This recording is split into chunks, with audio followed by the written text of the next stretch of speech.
Good afternoon, and welcome to the Concord Bookshop. As another famous local author once said, most men lead lives of quiet desperation. David Kurzweil is such a man. Divorced and laid off from his job, he takes a job at a mortuary, and there he sees something extraordinary. Or is it his imagination? Alan Lightman's latest book, Ghost, traverses the boundaries between mathematics, science, and the supernatural. Alan crosses many boundaries in his own life. A theoretical physicist, in addition to the author of 5 novels, his writings have appeared in a wide range of publications, including Nature, Granta, The Atlantic Monthly, and The New Yorker. Most of these magazines I get, I'm waiting to see his work in Sports Illustrated, though. Swimsuit issue.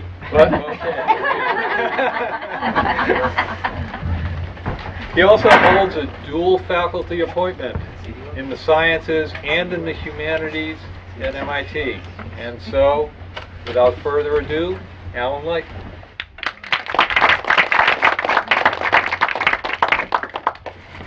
Thank you very much for that introduction. Well, it's great to be back at the Concord bookstore. I'm a long-time Concord resident, and this bookstore has a place close to my heart. I am going to read for about 15 minutes from the book, and then I want to talk about it for about 15 minutes, and then I will love to hear your comments or questions. I'm assuming that most of you have not read it because it's just come out a week ago, and in fact there's only been one review so far in the Los Angeles Times, although the review in the Boston Globe and the New York Times are coming up next Sunday.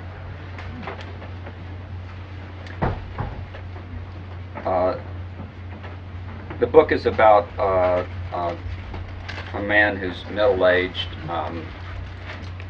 who is intelligent but not ambitious.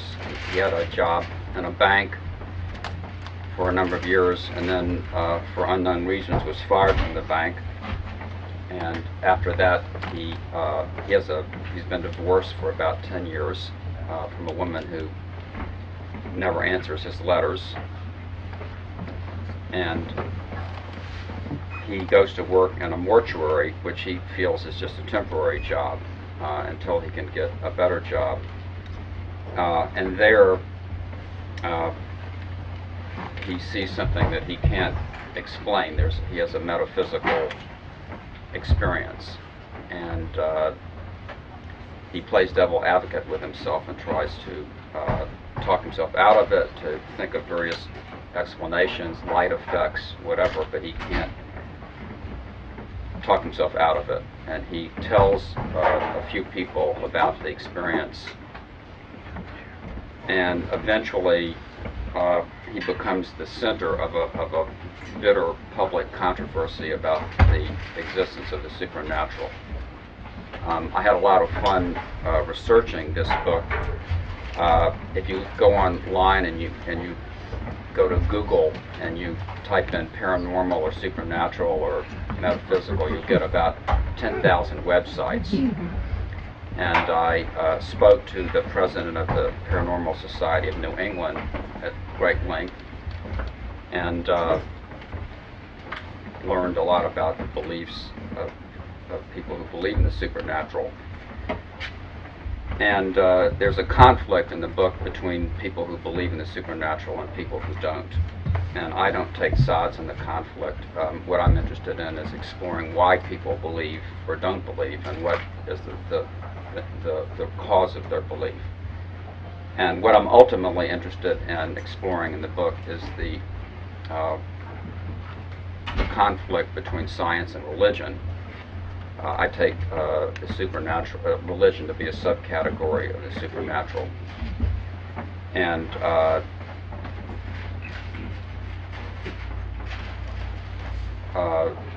the characters in the book, both the people who believe in the supernatural and the people who don't, are very stubborn in their beliefs, and they are not willing to change their beliefs no matter what the evidence. is, and I find this something very interesting. This is one of the things that a novelist does. It's kind of an experiment that you do when you're a novelist. You put people in certain situations, and then you wait and see what they're going to do. And in this way, you're exploring human psychology. It's not exactly the same way that a psychologist explores human psychology, but it is another method. I'm going to read you a few short scenes from the book, which will take about 15 minutes. In the first scene, my main character, David, has been working in the mortuary for a couple of months, and he is sitting in late afternoon, sitting in the slumber room, which is the room in the mortuary where bodies are laid out for viewing. I spent a lot of time talking to Dee's funeral home here in Concord, and had some wonderful discussions with the people there, and they were very, very gracious to me and let me see a lot and told me a lot. But anyway, my main character is sitting in the slumber room late in the afternoon, and he is musing about his life. And I guess the only other thing I need to tell you is that his ex-wife is named Bethany, whom he's been estranged from for a number of years.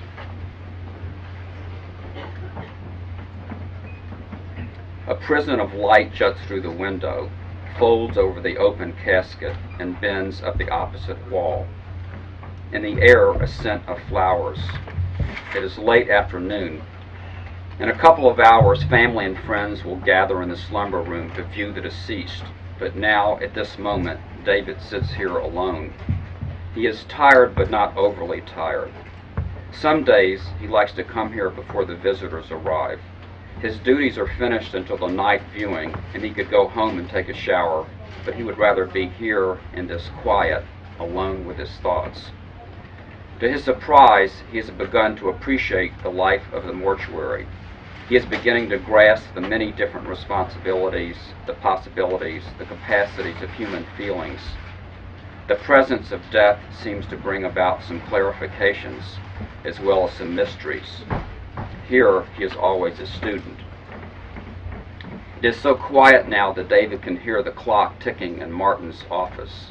Somewhere, fainter sounds, a flute, wind chimes.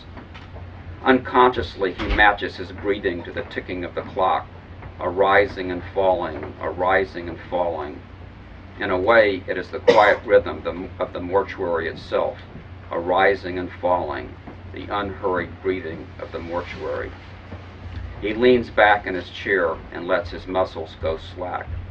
He floats on an ocean of liquid lapping, the waves coasting in and the waves coasting out, the slow curl of the waves rising and falling, rising and falling. Thoughts sprinkle the wave crests like foam. Thoughts bubble up in the air and dissolve. The flowers are stargazer lilies. He chose them himself. "Get something pale," the husband said, without further instructions. "Not too many," he added. Bethany used to bring lilies home with her and put them in a vase on the dining table. When she was a little girl, she said, she fantasized that she lived in a jungle of flowers, and she wanted to preserve the memory, the one pleasant memory of her childhood. Bethany stargazer lilies on the dining room table.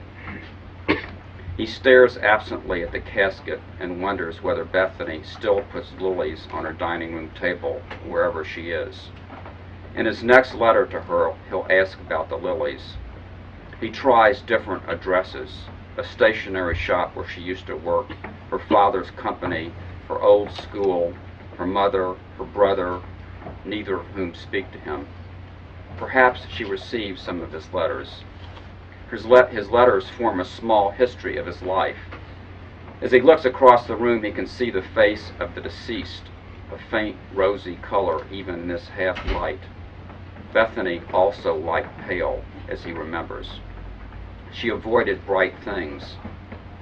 They found an abandoned railroad car miraculously sitting in an open meadow as if it had been dropped down from outer space, sacks of white flour inside, and she took off her clothes and rubbed her body with the flour until she was completely white.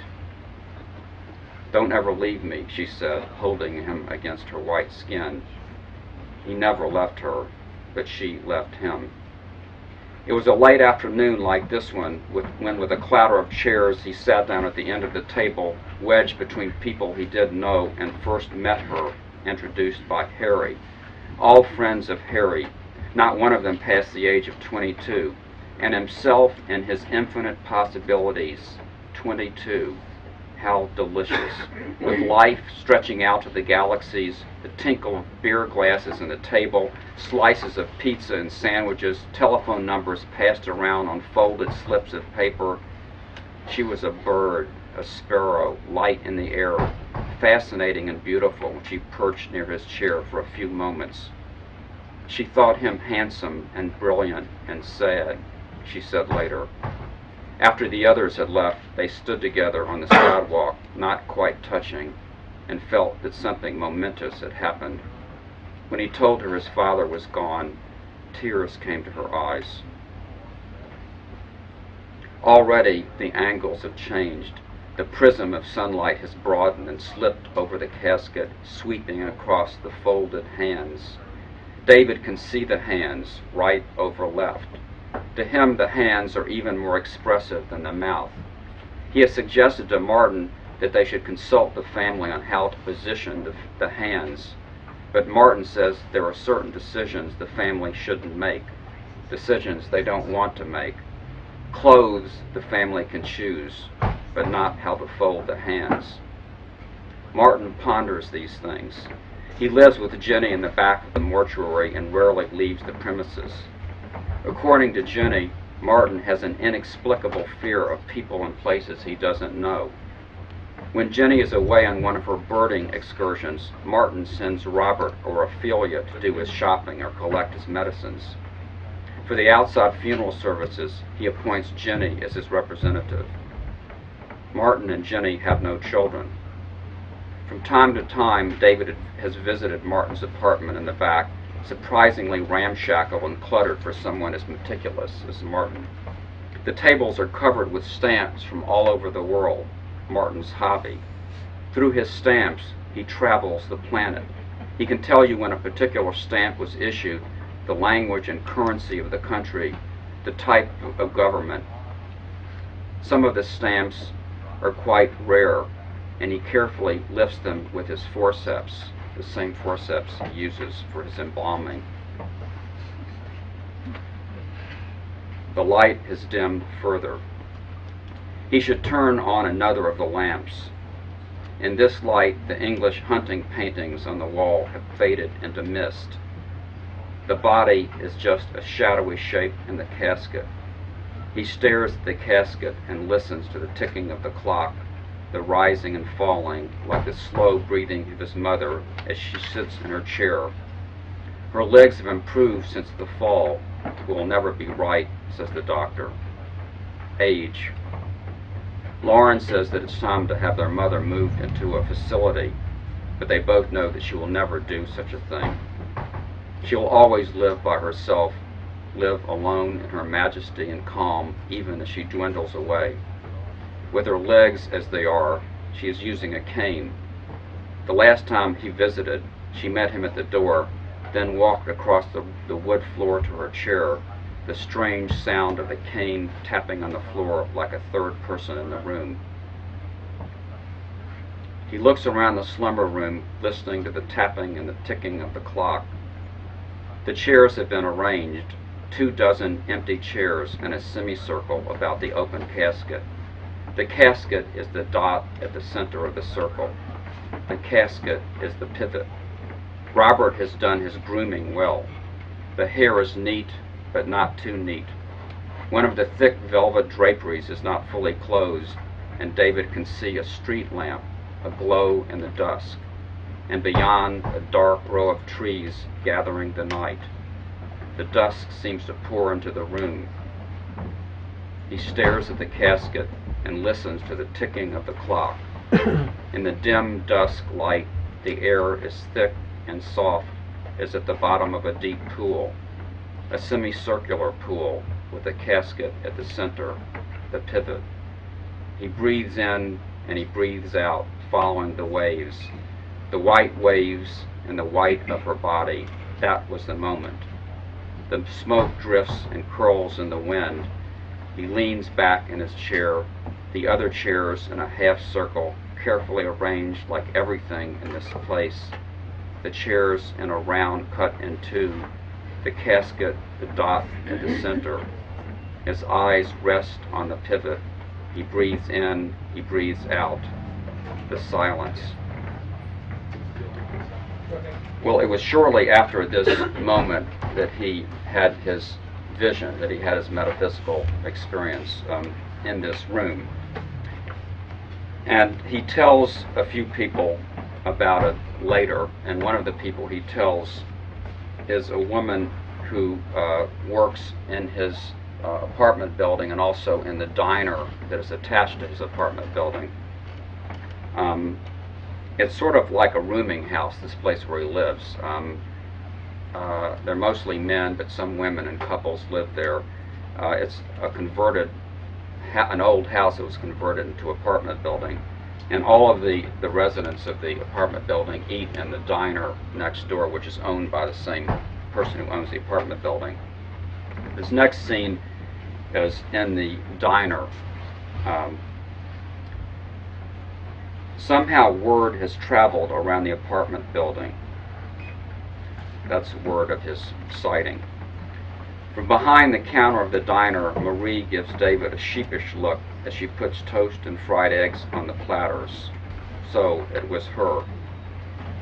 "Be a good guy," says Henry, a huge, red-faced man who has lived on the second floor across from David for longer than anyone can remember. "Tell us firsthand what you saw. Tell us straight."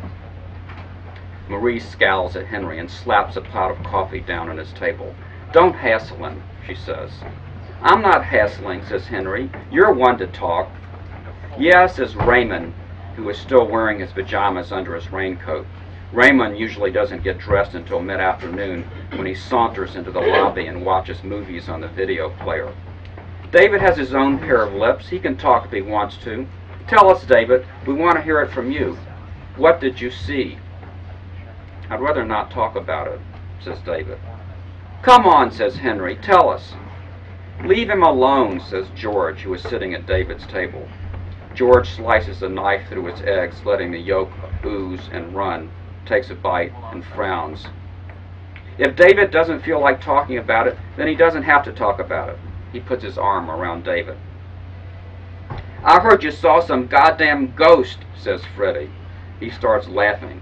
"Who, boy?" "So what if he did?" says George. "Don't tell me you believe in ghosts," says Freddie. "I don't have to talk to you about what I believe and what I don't believe," says George. "I'll tell you one thing. I don't believe in stupid people who think they know what's what about everything. David says he saw something. Let's leave it at that." "How do you know David saw something?" says Henry. "Let David speak for himself." Some of the other men nod in agreement. By this time, about a dozen have walked over from the apartment building and are sitting and eating at the formica tables or standing around David, friendly, trying not to crowd him. A CD machine in the kitchen is playing Wagner, the usual morning fare, and Gunther, the German cook, who has apparently been listening to everything, comes out of the kitchen to hear what David has to say. "I don't want to talk about it," says David. "Please, aren't there things you don't want to talk about? It's like that."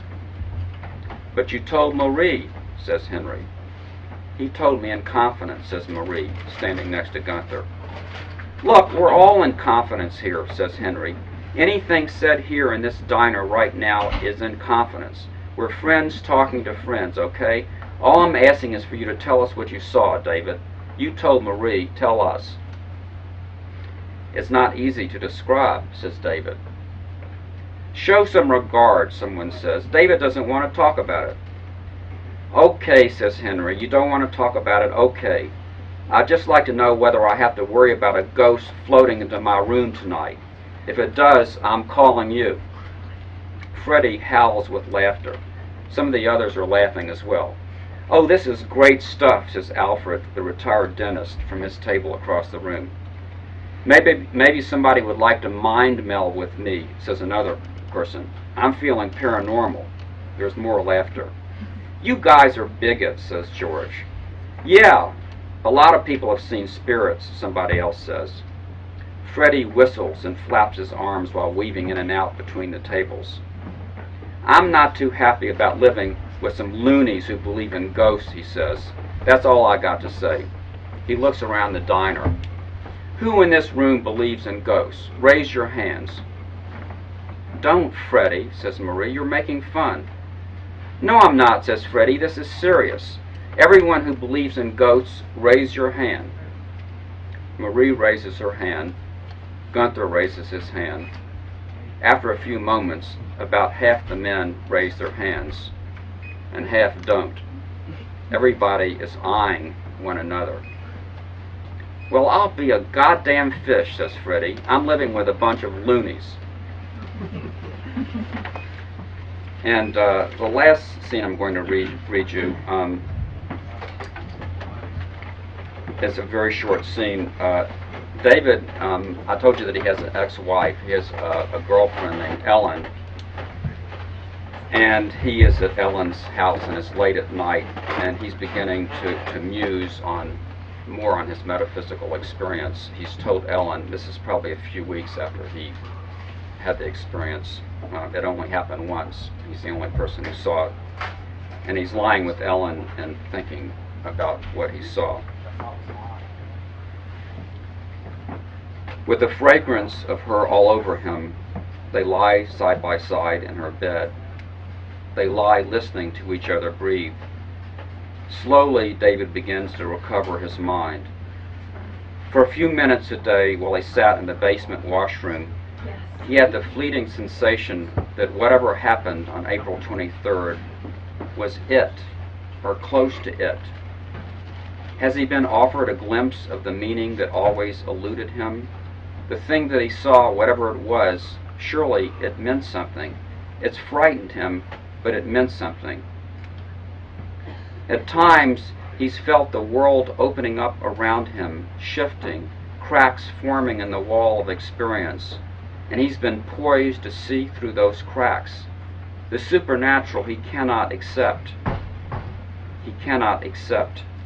But he does believe there is something unseen behind common experience, some totality which can be glimpsed only between the cracks.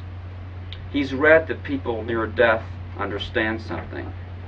What is it they understand?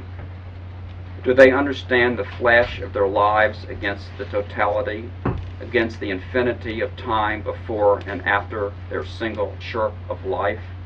Do they feel some connection? Sometimes he strains to remember fragments, sounds, anything from before he was born. An absurd idea, of course, but isn't it equally absurd to think that the world existed before him, that there was a time when he didn't exist, when he had no thoughts, when the impulses and bursts in his brain, whatever constitutes consciousness, did not exist, when the billions of tiny cells of his brain and his body were just random atoms scattered in the soil and the air? How do those bits of unfeeling, inanimate matter congregate to make something living and thinking? What meaning is in it? Surely there must be a meaning for something so elaborate and complex. Could it all be an accident? Perhaps a fissure in the wall appeared to him in front of him that late afternoon in the slumber room. He saw it. What did it mean? He saw something. He almost understood something. The grand sweep and the totality emerged for a moment from the haze, and he brushed up against it.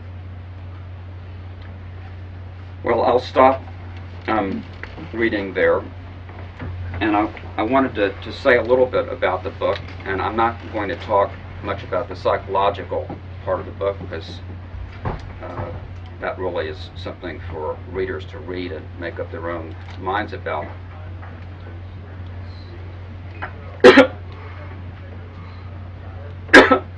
But I did want to talk about one of the major issues, which is the science versus religion, excuse me, the science versus religion debate. And of course there have been a lot of books that have come out recently challenging religion, actually denouncing religious belief. The most prominent is The God Delusion by Richard Dawkins, The End of Faith by Sam Harris, and The Breaking the Spell by Daniel Dennett. And it seems to me that these people, and especially Richard Dawkins, are not acknowledging the reality and the validity of religious experience. Whether you have your various arguments for or against it, it must be acknowledged that it has been a major force, along with science, in shaping our civilization. And what I try to do in my novel, as I mentioned earlier, is to take the novelist's approach, and that is to put people in a situation where they have to confront their religious belief, or their belief in the supernatural, whether they believe or not believe. They have to confront some phenomena that challenges their belief. And then I try to explore what those people do.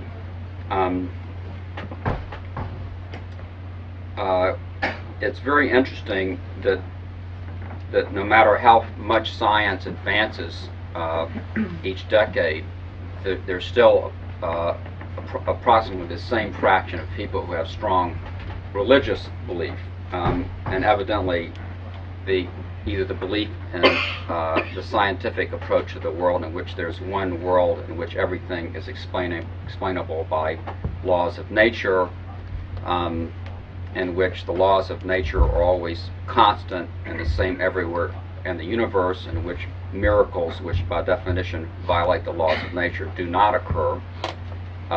There's an equally strong belief that miracles do occur, that there are divine agents, and so on.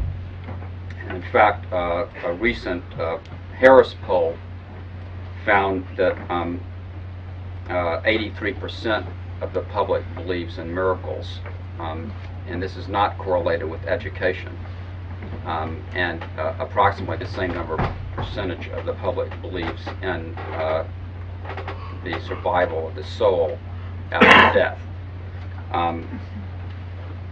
So these are clearly very fundamental, deeply held beliefs that people have. And what I find by following the characters in my novel, and what is my own experience, is that both people who believe in miracles and people who don't, and I'm using miracles as just to stand in for all of these beliefs, that their beliefs are not subject to evidence. The characters in my novel, both the scientists who adamantly reject the supernatural in the book and in real life, and the people who believe in the supernatural, believe in miracles, that those groups of people, despite evidence that's shown them pro and con, they do not alter their beliefs at all. These are very evidently very deeply held, visceral kinds of beliefs that we have, and they represent different ways of being in the world. They're not subject to evidence. And I'll just make one last comment about this, that I think very odd, in an odd way, that either the belief in the supernatural or the rejection of the supernatural, that one of the motivations for those two beliefs is the same in both cases. It's the desire to have some control over this strange universe that we find ourselves in. The belief in the supernatural, that whole constellation of beliefs, goes back to primitive cultures in which people believe that by prayer and ritual they could influence the world around them. And when I say primitive cultures, I don't by any means mean that the belief is a primitive belief. As I said, that 83% of people today believe in the supernatural.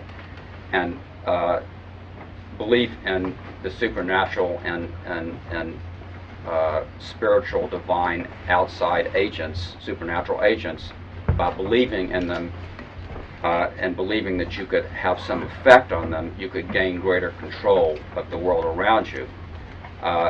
By the same token, the rejection of the supernatural gives scientists a feeling of control, because the supernatural, by definition, lies outside of the laws of science. Therefore, it lies outside of the realm of knowledge of science, and therefore is beyond the control and understanding of scientists.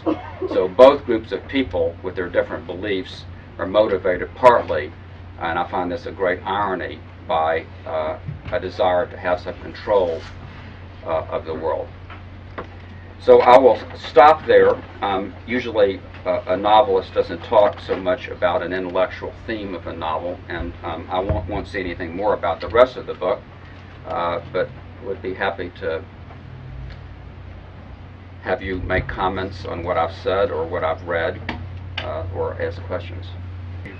Oh, I wasn't calling one the intellectual approach. Oh, okay, the scientific approach. Yeah, there actually are a fair number of scientists who are religious, but they believe in a version of religion in which God does not intervene. What's absolutely inconsistent with science is to have a God that intervenes and violates the laws of nature. If either God creates the universe and then retires, or acts through the laws of nature but doesn't intervene, which is called immanentism, then that's completely consistent with scientific belief. What science cannot tolerate or be consistent with is an outside agent that is constantly violating the laws of nature. But I wouldn't label one belief or the other intellectual, because there are plenty of scientists who believe in, who are religious, but in the lesser version that I mentioned. In that direction too? Well, David doesn't. Initially, David rejects the supernatural completely, and this is part of the struggle that he has. He sees something which he can't explain, and which contradicts all of his understandings and beliefs about the world. So he is having an internal struggle throughout the book, and he wants to reject this experience, but he's unable to. He tries to talk himself out of it, but he's not able to. Are you trying I am the author of the book, but I am not David. David is an independent character. He doesn't reflect me. I'm trying to figure out why my characters do what they do and believe what they do. Okay. So he has sort of a crisis of rationalism. He has a crisis of rationalism. He has a crisis of what he believes in. Yeah. And I think that's really the heart of the book. I mean, there are other groups of people and organizations that get involved. There's the Society of the Supernatural, there's a university, there's scientists, and they all have their points of view, and all of that is raging within him as a single person who is having this discussion with himself. A crisis of rationalism. Well, it's a great comment that you make. It's true that there are some areas of modern cosmology where there are theories that are untestable. For example, there's a theory about the creation of the universe, how the universe came into being, and that's untestable. But scientists still consider that science, and the reason why they consider that theory to be science is because it connects to a lot of other scientific ideas. It connects to quantum physics, it connects to Einstein's theory of gravity, general relativity, and it is a natural prediction by those theories. It's untestable in the sense that the creation of our universe was a unique event that happened in the distant past, and there's no way that we will ever be able to reproduce that. and by definition, our universe is only have one universe, so we can't look at other universes coming into being and see if they came into being the same way that ours does. So it is an untestable proposition, and it does cause us to have to modify our earlier definition of what science was, which is a statement or theory that is falsifiable. We now have to modify that and allow that there are some scientific concepts that are not falsifiable, but we still consider science. But we consider them science because they connect to other areas of science. By contrast, the statement that the universe was created by an all-powerful divine being, that's not a scientific statement, and that does not lie within the realm of science. And all of ethical behavior does not lie within the realm of science. So there's plenty out there that does not lie within the realm of science, even extending science to include non-falsifiable statements. Does David's approach to this come out of complete ignorance of science and what it tries to do? And does the other side, the scientists, do they have any idea at all of how people cope with religion? Because there's such a range of religious approaches. Sure. To things. Well, David is not a scientist, but he's a rationalist. He believes that phenomena in the world obey cause and effect relationships, and that there is a scientific explanation for things, everything physical that he sees. And so this experience that he has upsets him so much because it doesn't fit into that category. How does a physicist become a novelist, or vice versa? Well, I was always interested in both science and the arts from a very young age. So all I can say, it was always there for me. When I was very young, I wrote poetry, and I also built rockets that crashed into my neighbors' windows.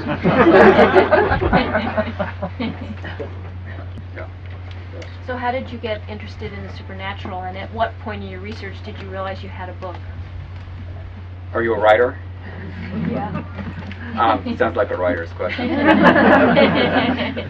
Well, I've always been interested in the intersection of science and religion. I mean, I'm interested in a lot of things, but this is when an idea has been bothering me for a number of years, then I realized that it's probably time to make a book out of it. And since I think that a lot of the interesting territory in this intersection of science and religion is at the psychological, in the psychological realm, fiction would be one way to explore it. With a friend of mine who's a playwright, we have a salon once a month hosted at MIT, where we invite about 6 scientists and 6 playwrights to come together to talk about ideas in science that would make useful material for plays. And of course, in the last 15 years, plays like Copenhagen by Michael Frayn and Arcadia by Tom Stoppard have shown that there's a rich intersection of the arts and sciences, and this group gets together once a month, and we let our conversation roam freely without any agenda. And almost every time we meet, science and religion come up as a topic for conversation. We don't force that; it just comes up naturally. And the various pushes and pulls between science and religion. So that was one of the motivations for me to write the book. And how far did you have to get into it before you knew there was something there? Well, I knew there was something there. I mean, the only question is whether I could write a good book about it. But if you're saying, what is it that impels you compels you to invest a few years of your life into writing a book. I think having a very strong feeling about the material, it could be a strong feeling about a character in the book. It doesn't have to be about an idea. It can start with a character, but having a very strong feeling. And then what I find is that, I think that many writers share this experience, and I certainly do, that when I'm writing a novel, most of what I write is bad, and I end up throwing it away at the end of the day. And what keeps me going when that happens is I keep going back to something I wrote earlier in that book, maybe a single paragraph that I feel was a good paragraph, that really said something true and something that I feel deeply. And it might have been something I wrote 6 months ago or maybe 2 years ago if it's a very long project. I keep going back to that paragraph and reading it to recenter myself, to say, yes, that's what this is about. Yes. When you're ever doing a reading, do you read something and say, oh gee, I wish I could have rewritten that? Well, I have an experience that's close to that. The experience that I do a lot of revision, and I can remember every draft of my novels, and so when I'm reading a paragraph like today, I can remember in that area of the book every sentence that I crossed out. And sometimes it's very disconcerting because as I'm verbalizing a sentence, in my mind I'm reading or hearing the earlier versions of the sentence, the bad sentences, and it's sort of a noise in my head. But it's certainly true that I also sometimes feel that I should have spent more time with the book and could have made it better. Well, I think for any student of writing, the most important thing is to read a lot of good writing. And there's no substitute for that. You read other good writers and you see some of their techniques and you hear their rhythms, and eventually you develop your own style. But it's just like the master chess players. They study all of the games of the previous masters, and they know that when the board gets in a certain configuration that this is the strategy that pays off.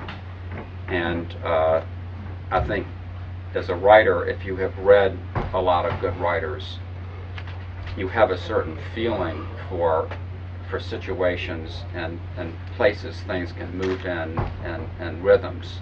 It's not that you're plagiarizing, you're not copying the words of other writers, but you're remembering their rhythms. And I think that's very helpful. That's one thing that I talk to my students about. And another is being honest in your writing. And that's very hard to do.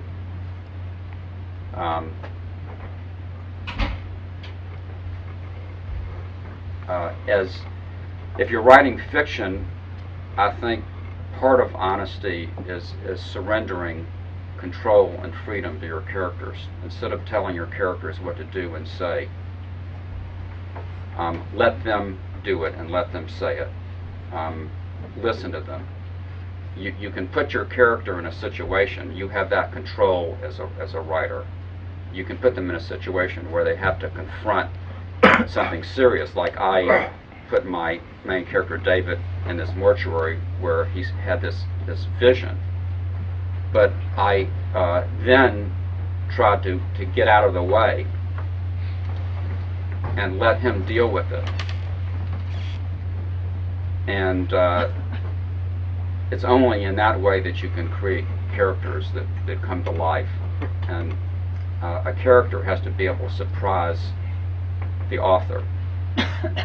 And if you haven't given a character enough life and spontaneity and freedom so that they can surprise you, then the author, then that character hasn't come to life. So who are the writers that you like to read? Well, there are many. There are many. I love Virginia Woolf. I love Annie Proulx, Italo Calvino, Gabriel Garcia Marquez, Michael Ondaatje, Franz Kafka. Those are just a few of the characters that writers that I really love. There are many, though. The first thing you said, control, and you put a sense of wanting to have control and wanting to have meaning and purpose together, but those are not the same thing in my view. A scientist can understand a system well enough to be able to make predictions about what it will do, and that is the kind of control that the scientist desires, but the system doesn't have to have any purpose or meaning.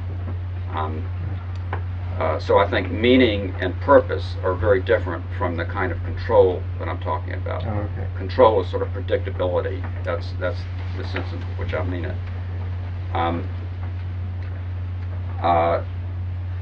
But I think that that my character does go through a lot of the process that you just mentioned. He does go back to the room and try to repeat the experience. He does subject himself to various kinds of analysis, and he's still left unable to explain the experience. And I think that all of us have had experiences of that nature that we can't explain. And you can either believe that there is a scientific explanation, but you just don't know it yet, or you could believe that there is no scientific explanation, that it lies outside of science, that it was a supernatural event. And I think that either of those paths is left open to us after we are unable to explain something, and depends upon the world view of the person. I don't want to tell you anything more about my character's development, but I think that both of those positions are still open. But one ends up in the search for future evidence, and the other ends up in just a belief. Yes, that's right. That's right, and that is unprovable. Reason versus faith. Well, I know. I mean, I've lived in the scientific community myself for many years, and I have lots of colleagues who are scientists who have a great range of religious views. I don't know any practicing scientist who believes that God can perform miracles. That belief is just incompatible with science. However, if you reject miracles, and a miracle is by definition an event that doesn't follow cause and effect relations. It doesn't is unpredictable. It doesn't follow the laws of nature. It's an outside agency coming in at will. Even if you reject miracles, there still is a tremendous amount of room for religious belief. You can believe that God, that there is a God. You can believe that God created the universe. You can even believe that God continues to act in the universe, but act through the laws of nature. And so most of the scientists that I know who are religious have one of those versions of belief. But I don't know of any who believe that the laws of nature can be violated at whim. That's just something that, a scientist sits down every day and works under the assumption that the laws of nature are constant and reproducible. Not that the science believes that it knows all the laws of nature. I mean, we're constantly learning new laws, but we think that there is such a thing as a law of nature, which is constant and reproducible and the same everywhere and every time, and that's what constitutes science. Is that Well, it probably is possible? quantifiable. I mean, I Could you think repeat that's the question? what we call intuition. I mean, I'm no expert on this, but I do know what you're What talking is about. that energy?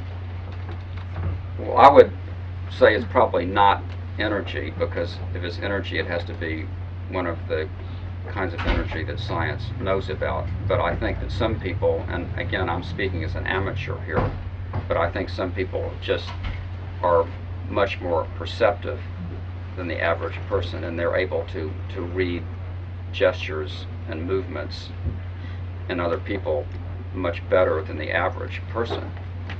And that's, in my opinion, that's what we mean when we say they sense they sense tension. I mean, we all have friends who are, much better at this than the average person. And I don't think that those people have supernatural powers. I think that they are just have brains that are particularly good at this kind of interpretation. That's my opinion about it anyway, for what it's worth.